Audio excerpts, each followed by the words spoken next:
welcome to the Aotearoa Rugby Pod. After a massive weekend at the Rugby World Cup, we're absolutely fizzing after that Box Island game. What a match, what a way to set up the rest of the tournament. So we'll get big time into that, of course.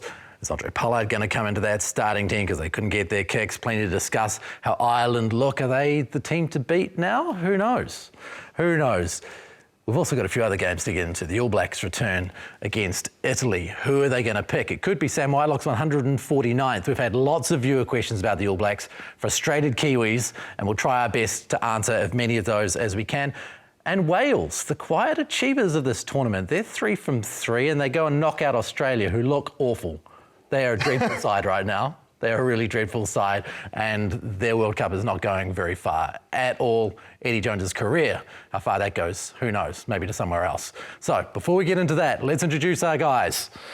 James Parsons, how are you? Yeah, good. Loving the World Cup. NPC, is obviously pretty excited about the Shield Challenge, but it wasn't to be. Wellington just looked too good. Yeah, they've got it for another year pretty much by the looks of it, doesn't it? They are a good team. Yeah, I think they are going to be very, very hard to beat for the championship as well. Well, that could be all of our NPC chat for this entire entire thing. I just had to get that Get it out of you. Get it out of you. And over in the screen, Bryn Hall, who probably had a good look at that game too. Yeah, I watched the second half of it. We'd just finished our game. So, yeah, a bit unfortunate for the Harbour boys, but man, Wellington, Tammy Ellison's got them absolute roaring. So what are they, 18 in a row? Could go back-to-back years, not losing. So, yeah, good setup in Wellington at the moment. Quite a team, but let's get into another outstanding team, and that is Ireland. I'm keen to know, can you see anyone stopping them in this tournament after taking down the Springboks? Oh, I think the Springboks could definitely. They put themselves in a position to win that game, and for points that we've sort of laboured previously around the goal kicking and the how hard it is to throw these balls into the line out, of course, but their defence was pretty impressive. Like they are a hard team to break down. So you are going to have to, bring some innovation and attack. And I still think for Ireland, Johnny Sexton, you see it with Dupont in France. Like these key individuals need to remain fit and out there. So I still think it's open. They'll be wrapped with the result. But I think the Springboks can be really happy with what they put themselves in a position to win that as well. And it could have, towards the end, you thought, man, are they going to steal this in an area that they're normally so dominant? I do think you're starting to see how big a hole Malcolm Marx leaves. He's quite an influential player for them, and that 1-2 punch off the bench. So, yeah, I still think it's open. It hasn't solidified that Ireland are unbeatable, but it's definitely showed how good they can be. Brent, it's interesting how it happens. You have such obvious talking points, a lack of a goal kicker and a lack of a specialist backup, a guy who has played hooker but isn't a specialist hooker in the last few years, and what that leaves. Do you also think that South Africa blew that game? Oh, I definitely think so. I think, man, around the breakdown area, I think they ended up winning the game line battle over Ireland. You'll talk around Ireland, around how they want to play their game. They were roughly around that 36% game line. South Africa were 51%. So, look, in terms of the breakdown area, I thought they won that physicality battle. And unfortunately, really, it came down to the goal kicking at 20%. And, that's no disrespect to Faf de Klerk and Lebok, but, they're just not to the way of like a Andre Pollard is. If he's in their game, they won their game, and I think they did enough. And I think they're looking at their results, taking away the goal kicking element. They'll be sitting pretty happy if they do get another chance to get Ireland. I think they'll be pretty excited around the opportunity with that, because I thought in a lot of facets they won the game. So, but Johnny Sexton in that, they nailed their points, and especially in that last 10 minutes, they were able to build that pressure and get a couple of penalties to take it out to that 6-point lead, where South Africa still had a chance in that 79th minute to get the win, but Ireland did enough, considering that they probably didn't play to where they usually do. We've sort of previously spoken about how important that last 20 is, and I don't think the Springboks or Ireland will be that happy. Ireland gave away 5 penalties. I think they, in total, how many penalties they give away? 9, and 5 of them in the last 20. That's a big, amount of opportunities that they provided to South Africa to get in their half and potentially win the game. Then on the flip side, South Africa obviously had a hell of a lot of ball, but they had 7 turnovers out of 16 total for the game. So, both sides didn't really, they were fatigued, and obviously the first 20 isn't going to be, your last 20 is not going to be as fresh as your first 20, but the importance of the bench and the substitution and that accuracy that comes on. We saw it with the All Blacks. That's what, France won that last 20-minute battle and they win the game. And again, you probably think Ireland defensively won that last 20-minute battle.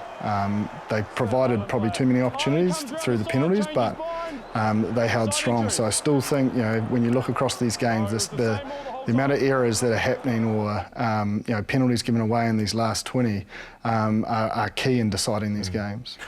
Gutsy defence from Ireland. I was blown away when Johnny Sexton came off. He is so integral to their attack. Why on earth would you do that? Why would you make that change when the game is in the balance? Yeah, I'm not sure. Probably, to give some experience in the big occasion, the big moment, if he does go down. And they may have looked at it like either side of the draw we go here. I'm not too sure. It surprised me in such a big fixture. I don't think DuPont would be pulled off. You wouldn't expect like a Richie Mo'unga for us to be pulled off. So, it was unless he has a niggle or something, I'm not too sure. But you saw even with all their attack, his little loop around plays and his ability to kick goals, he needs to be out there 80 minutes as soon as they hit the quarterfinals and beyond. Yeah, it just looked super disorganised, Bryn, when he went off. He has had a long time where he hasn't played a lot of minutes, you know what I mean? So there might have been a bit of fatigue. I saw that he had a bit of ice on his hand, and with the physios or whatnot, having that chat to him and saying to get him off. But then at the same time, to Jipper's point, it gives the likes of the second 10s being able to come on and try and, I guess if there is a what-if situation where he goes off in the 20th or 30th minute or whatever crucial situation in the game is, he's had an opportunity to do that. But I think we'll touch on France a bit later. But guys like Sexton, you've got to have him on the field, and no doubt, if they're in a quarterfinal, final, semi-final stage, you'd have to think he'd play the full 80. Bryn, the South Africans are a pragmatic bunch. They can lose to a world number one and pool play and go on to win a World Cup. They've done it before. Do you think they care that they lost that game? Outside of the obvious, do you think it's a problem at all for them?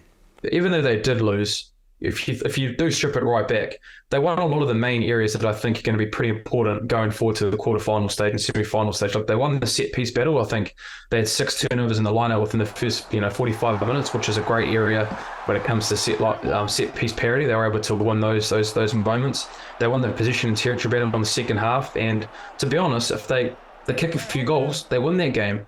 And we've actually seen a lot of balance in and around their attack as well. I thought LeBoc and Willemse, those two together on attack, they're such a different team in terms of how their South Africans attack. But in saying that, I don't know, you can't, if you want to have a goal kicker, you've got to go with either, you've got to take LeBoc or Willemse out.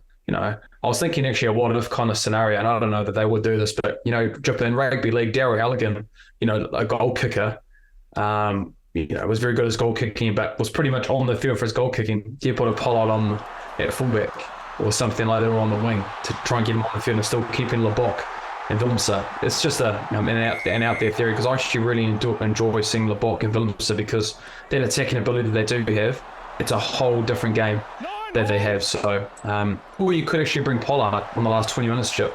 Keep that attacking ability, and then if it's close, bring a guy like Pollard to try and ice the game and win it with a penalty or conversion late. I think the other area as well, Bryn, was I think both loose forwards it was probably 50-50 around that sort of collision and breakdown. They both had a lot of success. But I feel like Ireland's point of difference is with James Lowe and the wide breakdowns. Like his ability to get key turnovers.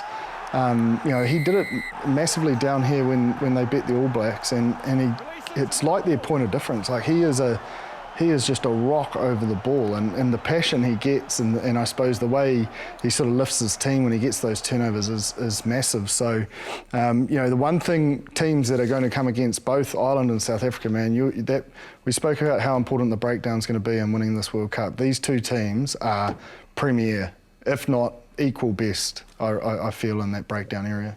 You certainly feel like if South Africa were going into a World Cup final against Ireland, that they would look at that game and say, yeah, we can win this. Probs. I think to you asking Bryn that question around, does it matter to them? I honestly don't think so. Like they'll look at the injury to DuPont, and they're probably on the side you want to be on. So I just think they are a team. They do seem to have a coaching team and I suppose a leadership team that is pretty optimistic and positive. I don't think they'll be fearing anyone from here on out. Do you think the All Potentially, Blacks are because they're better at than full South strength. Africa? They're at full strength. Like even if you watch DuPont against Namibia, like he's in every play. Yeah. You know, like he is involved in everything. Like in my head, I'm just thinking, how many minutes has actually been given to any other player at half? Like over the last, 2 years. You know, like everyone's like, why did he play? I think he's a guy that just wants to play. Yeah. Like every minute and doesn't want to give anyone a crack in their jersey. So I think it's a massive, massive hole for them because you're not going to have. Like he is the best halfback in the world. If DuPont isn't playing in a quarterfinal, I don't think the French get out of it. I think they missed the semi-final stage. So whether they've got the ability to get DuPont back quicker, I just think with the likes of obviously losing Intermac as well, a 9 and 10 premier combination, more so DuPont to what you're talking about, his influential moments that he is in game for France and what he is as a talisman for that team.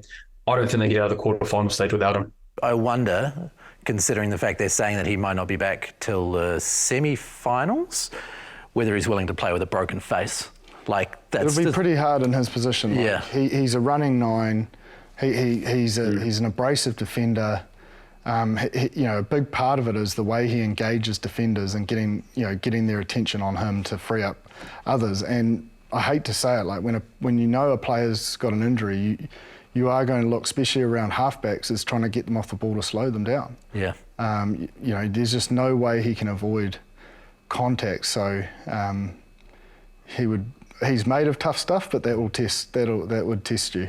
I think you can get away with doing it, but I think to Jip's point, the way that DuPont plays the game, he's 9 or 10 carries a game easily, so the consistency that he runs with the ball and the times that he's going to get his face through contact, whether it be a shoulder, hand, or anything, it's quite hard for him to go quiet in games around the contact area. But again, there is local anaesthetic you can play. Look, I imagine Richie McCaw and a lot of other players have been able to play with local anaesthetics and painkillers to be able to get through. I'm not too sure if that's actually a possibility when it comes to the face and what that risk is with eyesight or what the damage might do after the game. I always think of that movie Any Given Sunday, and the doctors are doing whatever the coaches say, and it's like, hey, this guy's injured, but you need him to play this weekend, so I'll give you a shot and let's go. To what degree does a player have the say over whether or not they play? I think here's your alternatives, is what doctors will say. Like, you could do it this way, or it's a straight no. Like, they've got like a duty of care. Yeah. So if it's an out and out no, they'll say no. And then if there's a chance, then you'll have to hit certain targets as you lead up. Like, it wouldn't be like, in 3 weeks you're sweet. Like, okay, in 3 days you need to be here. In 5 days you need to be here. We've got to check you there. If you're not quite there, then we're probably looking more at the final. And so they'll work it the whole way through. So they won't really know. Yeah, it's quite hard. When you're in these situations, the player's got to say, but at the end of the day, he's just got to provide the feedback of how he's feeling for the doctor to sort of make his recommendation. But it's definitely not like any given Sunday, I can assure you. So is it common then, Bryn, for players to kind of fake it, put on a bit of bravado and be like, look, I'm good, man. I'm good, let's go.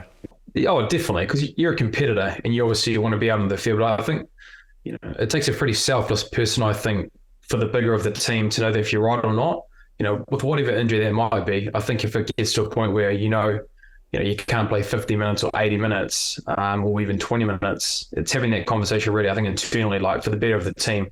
I need to be able to put my ego aside here and give someone else the opportunity so it doesn't harm the team. But I think you give yourself the best opportunity. Look, I think in rugby, there's not many times that you feel 100% in games. You always have some form of niggle that you're dealing with. But I think in DuPont's case, I think, you give him right up to kick off. I do want to stress, doctors have the most control in these situations, and you can think you're as tough as anything, but a scan is a scan, and you ain't going to fool a doctor. Yeah. So it's pretty straight up and down at the end of the day. The good news for the French is that they will be in the quarterfinals. The Australians, on the other hand, they're not looking that good after losing 46 to Wales. That was a pretty abysmal performance, Bryn. goodness me, you look at Eddie Jones and you look at the position they've gone in with the selections they've made, being 1 from 7 or whatever it is.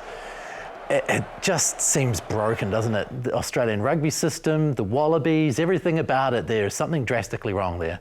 They're pretty much at rock bottom. And I think, Eddie had an idea around, I think, bringing in the young players and an enthusiastic group that maybe hadn't had the past traumas of previous Wallabies. But, if he's there for 5 years, a lot of those younger players that are in that team, it's going to be better for them. And I know that's really hard to say right now because it's an individual. It's a sport where we're based on success, but he's also got to be held accountable for the sense that he did leave a lot of guys that I think probably could have helped within that squad, the likes of a Hooper, the likes of a Cooper as well, 2 very experienced guys that ended up playing the rugby championship. And that's probably one of the interesting things for me is that if you're going to make a decision around those experienced guys, do it at the start when you first come in. It's kind of like you've kind of kept the leadership guys in there, the likes of a Hooper or a Cooper, those kind of experienced guys. And then just before the World Cup, you've decided that you're going to go for a young group. If that was the direction you wanted to go, you probably should have done that earlier. And then giving the guys like a Carter, Gordon, Donaldson the time and the saddle going into the Rugby World Cup. But yeah, it's pretty tough for Eddie. I'm not too sure what is happening with him either. There's been a lot of talks around the Japan comments. So, Australia rugby, it's looking pretty tough in a dire strait, to be honest. I just think there's no clarity. Like the best example of it for me is they get that penalty when they're on 6 points. They kick to the corner and they literally trip over each other in the line-out. And then from there, Wales kick a 50-22 and go and score points at the other end. And it just shows they're just not singing off the same song sheet as a team. And, they say all the right things, good week training. And you look at the players, like we were sort of lauding Coram Betty, 12 months ago as like the best winger in the world, works off the ball, unbelievable. He had 3 carries. Like, why is their system not structured to get him in the game? Like, you just don't see him hovering around Tate anymore, or the 9. I don't know. I'm not sure. Like, these are good players. Like Karevi, he's an amazing player. Like, he has that little knock on under the goalposts. So I actually don't think it's a skill set thing. There is definitely clearly some internal issues. And Bryn, I think he had those guys in the squad during rugby championship, and I just don't think he genuinely thought they were going to lose all those games. So I just feel like he panicked and was like, oh, bugger this, I'm just going to bring in a whole new group, and it's just like a hidden hope, and it hasn't hit. Yeah. And I'm not too sure, Bryn, how many are going to make it to the next World Cup. Like, some of these players' careers could end based on these performances at this level. Like, it's ruthless international sport, and if you get too many marks against your name, it not only becomes hard to get back into the international squad, but it gets hard to get a job in clubland because that you're tarred with that brush. So although it's an amazing feat to be selected for your country, if you've done it too early, you've seen it even at Super Rugby level, when young guys are thrusted into the limelight and they're not ready for that intensity and that level and the need for accuracy and that need for professionalism day in, day out, they're one and done. Yeah. It's like, I feel for some of those players because they're just not ready. And, and then there's other players that have proven over a long period of time that they're world class, and they're looking average at the moment. And that is purely down to whatever structures Eddie's put in place. They're just clearly not clicking. You see a story come out a couple of days before you play a game like this game against Wales, where a journalist has got sources saying that he's been having conversations with Japan days out from the World Cup. And I can tell you from experience that you don't publish or broadcast a story like that unless you've got rock solid sources, because you are going to wear it if you get it wrong. So he's obviously got some pretty solid sources, Tom Deason, on this particular yarn. How would you feel, Bryn, as a player, reading that in the press, knowing that everything's falling apart? Like, you certainly wouldn't want to play for him. It's tough to hear as a player, especially when you're going through a tough situation or winning, and you're hearing in the background, a lot of play, even their captain after the game said, the boys didn't actually hear a lot of it.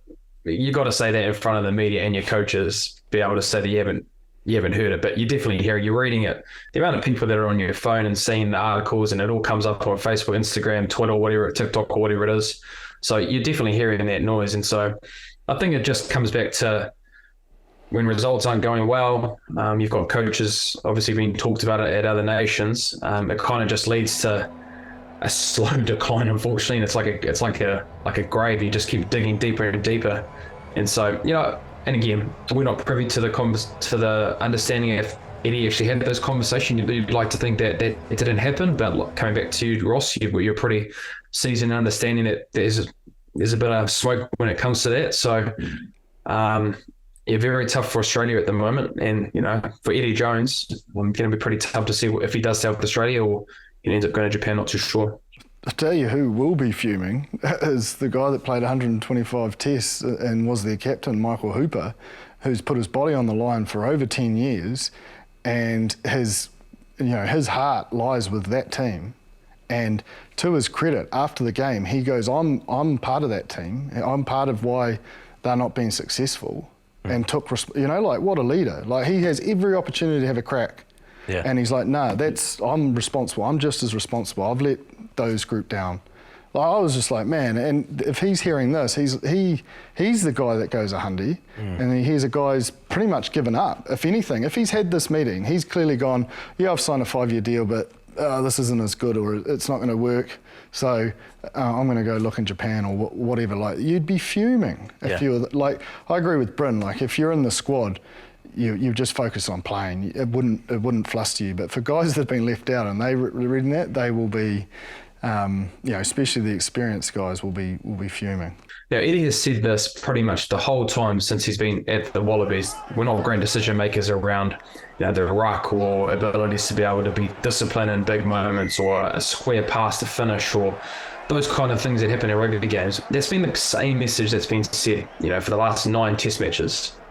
So that's been a common trend that's been said at post-match interviews, and they're doing the same stuff. So Jip, this as well. When you're talking around the same messages, there's got to be about ability to be able to say, right, that's one area that we're going to fix, or there's going to be an improvement on it. That's a trend that's been shown in your game, and so they aren't showing improvements in any of those areas, and that comes back to the messages that have been said, or there's just no belief in what's been said. If you look across their stats, man, it's just erratic. Like, you don't, like they had 5 penalties given away straight after half time. That's like when you've had a refresh, you've talked about what hasn't gone right. Like, you normally, the best teams come out and they've made the changes that need to be made, whereas they almost get more inaccurate after a breather and a chat. So is that saying there's more confusion when they go in and then come out? And penalties, a lot of them are just people second guessing themselves. Yeah. So I go back to the clarity piece. Like, they just, they're not bad players. Like, we know these guys are good players. We've seen them play very well, but they just don't have the clarity. So they're hesitant. And if you're a split second slow at these top level games, I mean, you just get left behind. In saying that, I do want to say I think Wales played very, very well. I thought Gareth Anscombe was outstanding. They took the points when on offer. I didn't back them to win. I backed the Wallabies. I thought, this may free them up. But if anything, they got worse. This is the worst game of the tournament, to be honest. So it's, exciting for Wales. Are they a genuine contender when you look across what we saw, the last few weeks with the big clashes? I don't think they're there yet. But if you aren't accurate in and around your breakdown, you give away a lot of penalties, they will be able to accrue points from anywhere. I'll tell you what, with Wales, they are the silent achiever of this World Cup. They're going to top their pool, and they're going to play second best in Pool D. So this Welsh side now has a significant crack at a semi-final. It's a serious threat. In fact, you should be surprised if Wales don't make the semi-finals. Yeah, you'd have to think they'll get there. So, Bryn, when you look at this Wales team and at the names on the pieces of paper there, do you see them as a team that could have a threat to any of the top teams in a semi-final? Because it looks like that's where they're bound. Well, I think so. So you said, Ross, in the quarter-final they'll play the second place? Yeah. So Japan, Samoa or Argentina. Most likely Argentina, I would have thought. If that's who they ended up playing in the quarter-final stage, and the best thing about them is that they've had 3 performances where they're building confidence. We talked around this side of the draw thinking that was going to be Australia, right? We thought Australia would build the momentum through the competition, and then come quarterfinal stage, they'll be on a trajectory of going up and heading towards a final stage. But this is exactly what Wales have done. And that's a lot of credit has to go to Warren Gatland, considering the Six Nations that they had, the run-in that they had coming into the World Cup. They, like you said, they are being the silent achievers, and sometimes it's quite funny actually. Eddie says something needs to click for the Australians for it to keep going forward. But I think Warren Gatland and that Welsh side, they've taken that and they're kind of living that scenario of what the Eddie Jones was talking about. So no, definitely Pool D, they're either going to play Samoa or Argentinian team in a quarter-final stage and then get into a semi-final stage, which Warren Gatland has had success before playing in those games. Obviously not getting to a final, but great coaching, a great coach who understands it on World Cup scenarios, and they built a lot of confidence with 3 wins in their pool play. The rush D was really strong. That's what put Australia under pressure. But they I don't know if you saw this, Bryn, but there were quite a number of spaces in and around that breakdown. I was surprised McDermott didn't start running and trying to engage and not to bring it up again, but the wingers coming off their wing and just trying to tighten that defence, not just allow them to sort of spread the field and keep rushing and forcing errors. So, you are going to have a solid attack strategy when you come up against Wales, because with any Warren Gatland side, they're really good at putting your skills under pressure through defence, and they're accurate in their defence, and that's including the breakdown in terms of not giving away silly penalties and sort of wearing teams down. So they're certainly back in the hunt. Man, he must have a real knack with the Welsh players, because he seems to, they were struggling. Like, they've just built really, really well. Warren's definitely having the last laugh, isn't he? Quite a different place. Yeah. Quite a different place. I'm interested, guys, because obviously the All Blacks are playing Italy this weekend. Having watched Ireland and the fact that the All Blacks are likely to face Ireland in the quarterfinals once again, based on their positions in pool play, I wonder, do you, after watching Ireland against South Africa, think that New Zealand will have watched that game and thought, you wouldn't mind a piece of that? I think they have been heavily focused. I'm sure that coaches would have probably had a look at it. Players probably won't sort of preempt any thoughts. That we've got to do a job on Italy. And that needs to be prime focus. And I think sometimes when things aren't going your way, the best thing to do is focus on yourselves and your strengths. If you play to the very best ability, you have got clarity on the way you want to play, then the defence will give you the picture on the night. But I think they wouldn't mind seeing, I suppose, the line-out struggles. I suppose the South African, even though early on Ireland went to the corner a lot, and that's how they had a lot of success down here, they didn't break the South African defence, and I think you saw that sort of defence from New Zealand against South Africa at Twickenham. I know it blew out in the end, but there was a period of defence there. So there's enough to know that they'll be in the race. But it's certainly not going to be easy, and we've got 2 games to sort of just get our own confidence back, and I think then you start to turn your focus to that. What do you think, Bryn? With how Ireland beat us in that series not too long ago in New Zealand, a lot of those players will be excited for the opportunity to try and get that win back. But I just hope that we have enough time now with the injuries, with the likes of Lomax, Frizzell, Brodie Retallick was obviously injured. They get the opportunity to get a couple of games underneath their belt, because I think they're going to need a bit of game time to get those kind of rugby feels and those kind of touches that you need when you play rugby. So they'll be focused on Italy, but I know in the background that that Irish team is coming in for that quarter-final stage, and there's a few things that I think, Joe brought up around the set piece, that Sammy Whitelock and those those forwards, they'll be chomping at the bit when we get an opportunity to see that on when they do play. While we're talking Sam Whitelock, if he gets selected this weekend, 149th game for the All Blacks, that goes past Richie McCaw's 148. That takes him well and truly further into legendary status, which he already has with New Zealand rugby. I think certainly amongst the players, as much as anywhere, he's a legend. Yeah, I think you can even hear the way, I obviously talk about him. Bryn was his teammate, he talks about him, and you hear about other opposition players talk about him. That's the biggest sort of tip of the cap to any player. He is so good at what he does that you have to take notice. And he's also such a good team member for the work that he puts in that line-out area. So he's a world-class player. It was funny, I sent him a message congratulating him for equaling Rico's record, and he goes, yeah, it's gone really quick. I was like, geez, we've played a lot of footy. I don't think it's gone that quick, but so he's still young in the mind, young in heart. So I think he's got plenty more games under his belt to come. Well, he made a hell of a start to his career, didn't he? Straight into the All Blacks, straight into winning a World Cup. 4 years later, won another World Cup. Boy, he does a lot. But down at the Crusaders, Bryn, what kind of things does he contribute off the field as much as on it?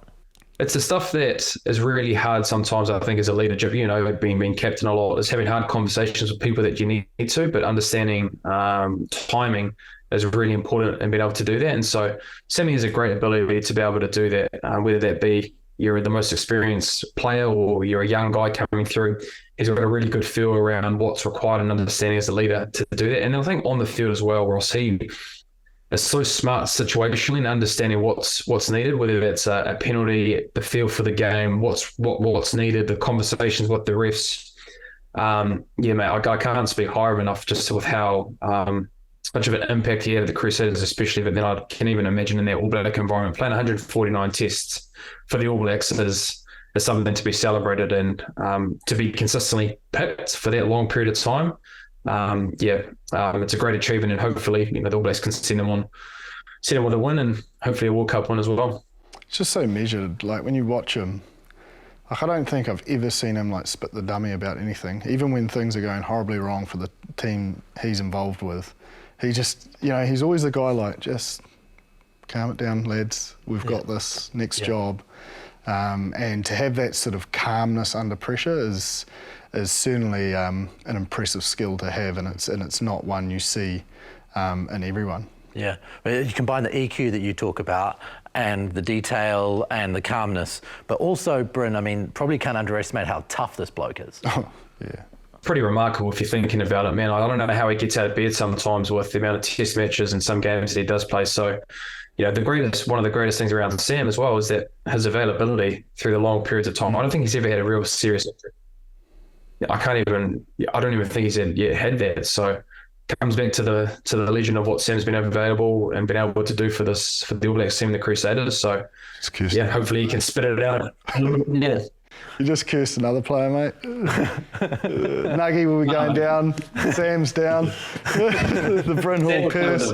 Dan was the broken. You play with a broken thumb, broken leg. That's true. That's true.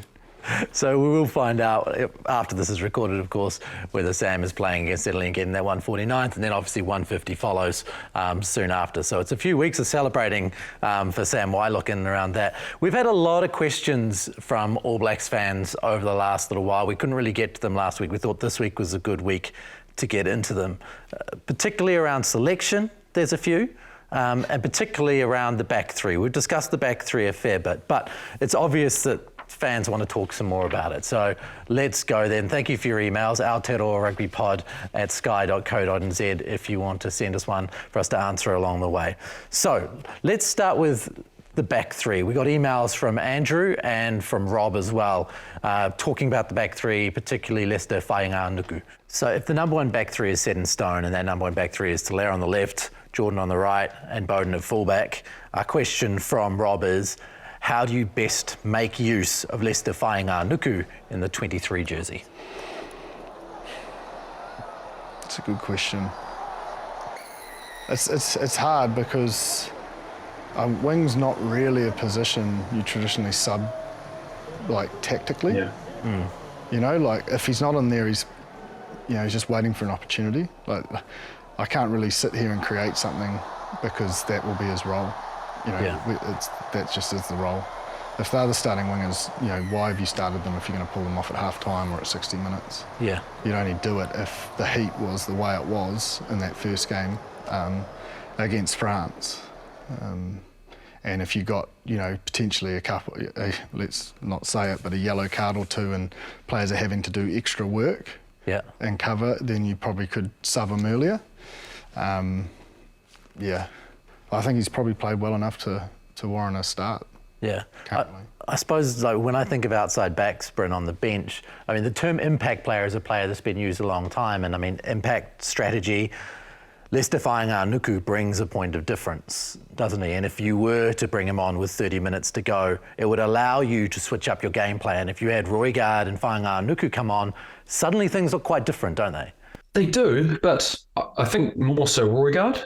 I think he's definitely, the form of kind of impact and what would have more of an influence game, I believe, from halfback. I think it's just hard as a winger sometimes, depending on how the game is going, the impact as a winger coming off the bench probably doesn't have much of a influence, but it's really hard to try and, get that kind of impact like you would as a Roigard, I believe, as a halfback, as a winger.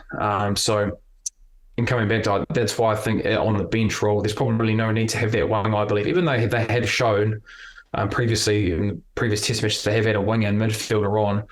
I think it's just wasted having a winger on the bench. So especially with the amount of cover that we have with Rico and Geordie have the ability to be able to play left and right wing, better off having a midfield in that 23. You could even say in terms of the 23, like having an Anton and a Davey Havili, if you look at David's game, like his tactical kicking and his ability to manipulate defence and maybe adjust them if under pressure is probably more influential. I know Leicester's like that player that will bust out the other side of defence and, as a human highlight reel. But in terms of strategy of the 23 and where players fit, someone like David Havili is pretty crucial to have in and around if we're not getting what we want on attack. He's got a different skill set than I suppose the other midfielders that we have. With the way that we play, and especially the 12, if Geordie Barrett was injured within the first 10-15 minutes in a big test match, Davey Harville has the exact same skill set of what's needed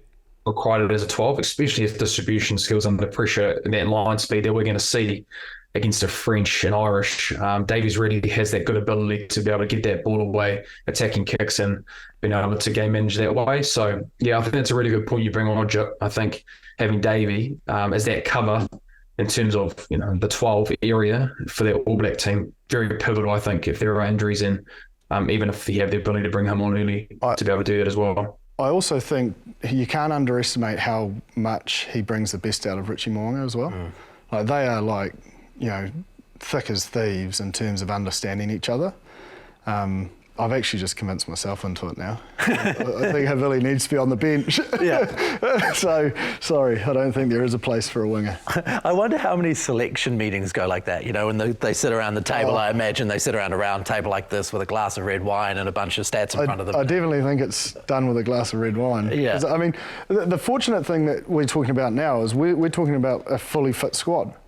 You look at front, man, it can change so quick.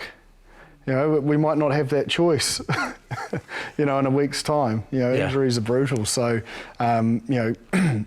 keeping that competition at training and you're going for a jersey is good because that brings that sort of pressure of game like throughout the week, which sets the 23 up really well. So, I mean, we're in a good position in that sense. Now, New Zealand's won its 15 tests against Italy by an average of 51 points. So I suppose it's easy to imagine why people aren't really talking about the possibility of an Italian victory. But an Italian friend of mine tells me that that's not what they're saying in Rome. They're seeing this as the opportunity to get the latest set of firsts against Ian Foster's All Blacks. Do you think there is any chance of this going awry? I don't. Why? I just think we're the better team. Yeah. But I mean, I've stood pretty strong by the All Blacks. Everyone knows that throughout all the other, I suppose, losses that have surprised us. But from what I've seen, I just don't know if they've got the strike power. If we're not a bad team. I state again, that French game was a lot closer than that scoreline says, and that was a good French side. We're not far off. Yeah. And I think Italy are. Bryn?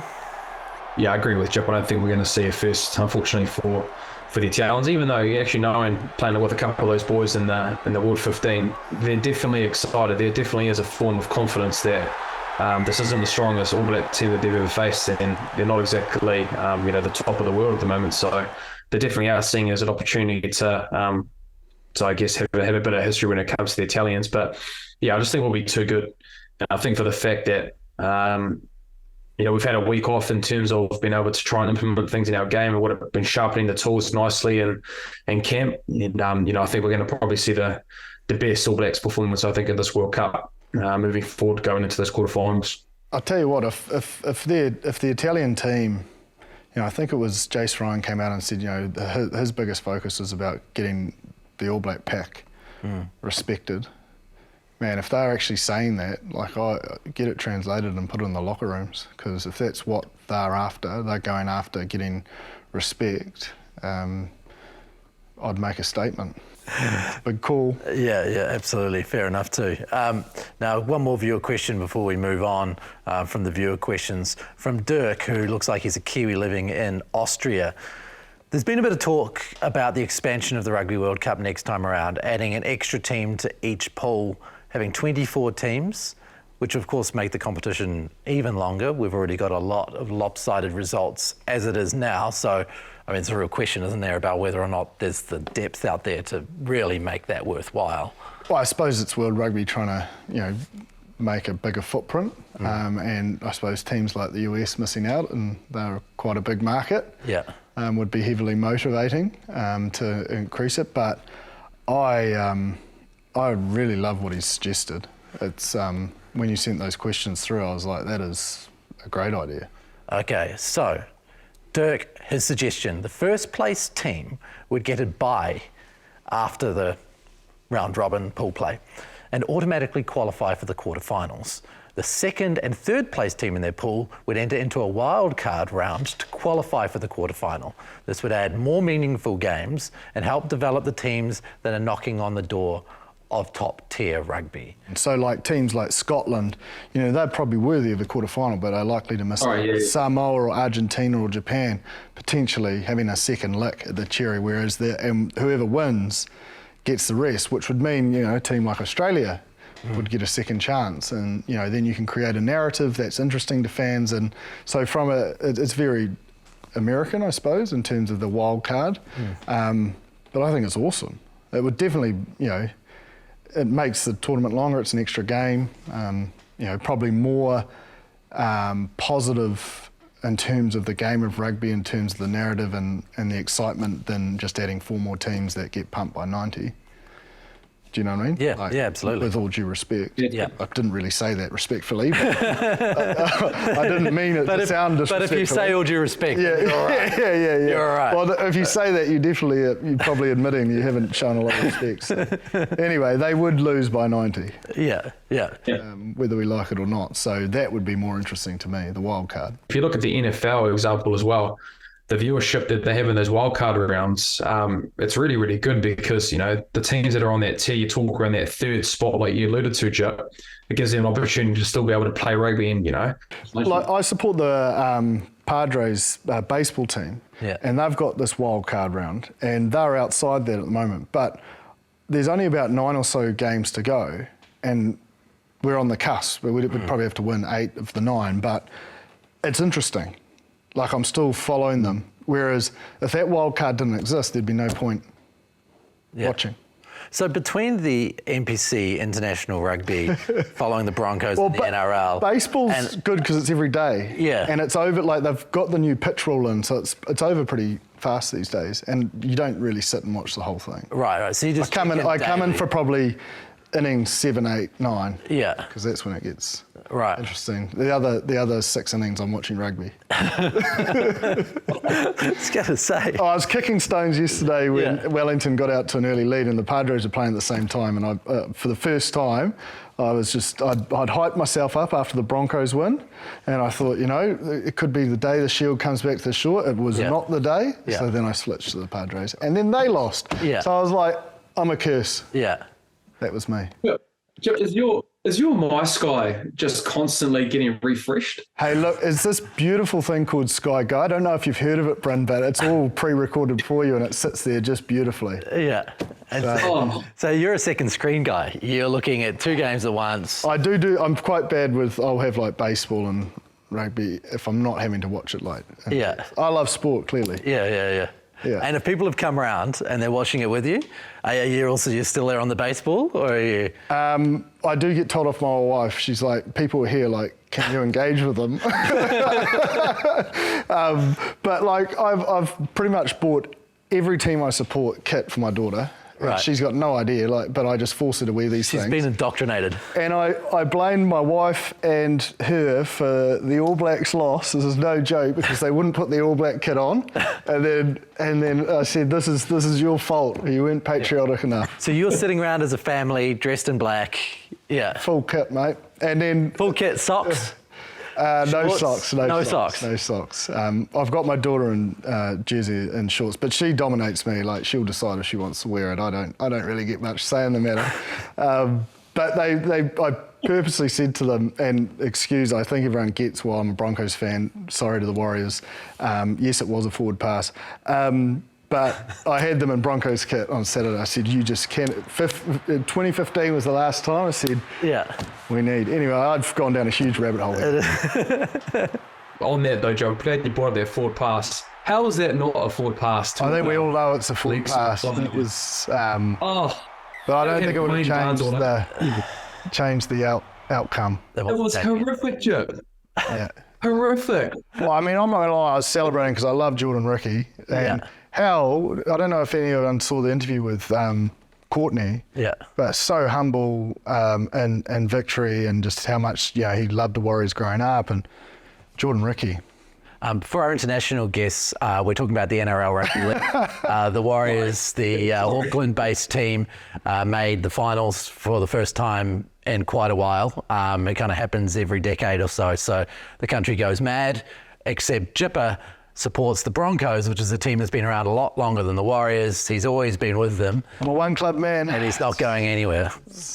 So, it's sent some hate your way. Oh, the day of the game, I got some heat. I did put a few things up on Instagram, and I definitely got a bit of feedback. But after I was in the winners' circle, I was quite happy. Okay, well, I think thus ends our viewer question section, which went down a serious rabbit hole.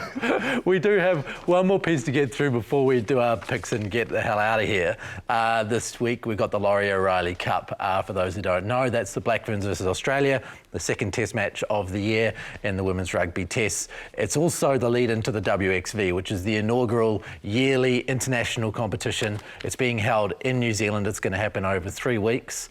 The Black Ferns will be playing against France, Wales and England, so it's going to be some pretty good games down here, and yearly I think it's going to get even bigger as time goes by. But first, the Laurie O'Reilly is in New Zealand, in Hamilton this weekend, Saturday I believe in Hamilton at 4:35.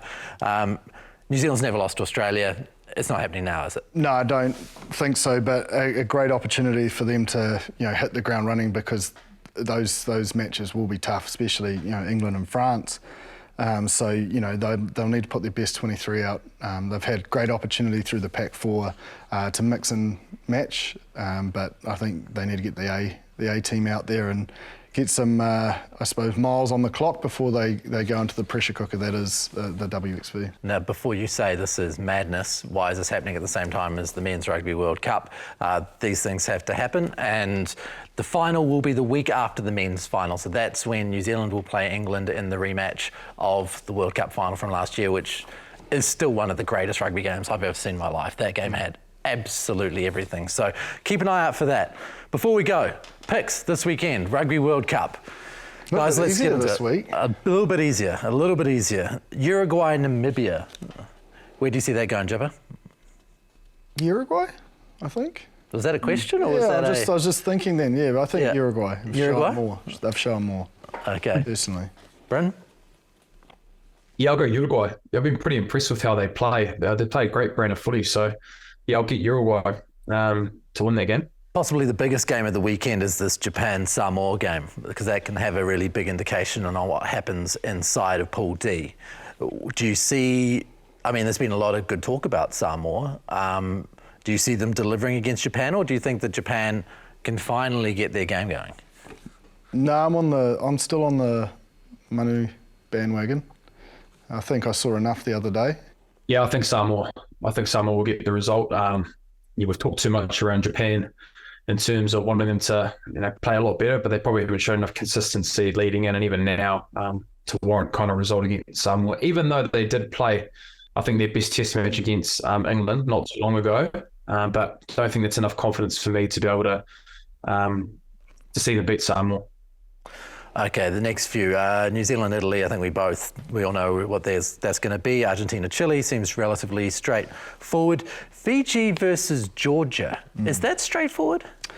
Well, I would have said no but after the draw with Georgia, I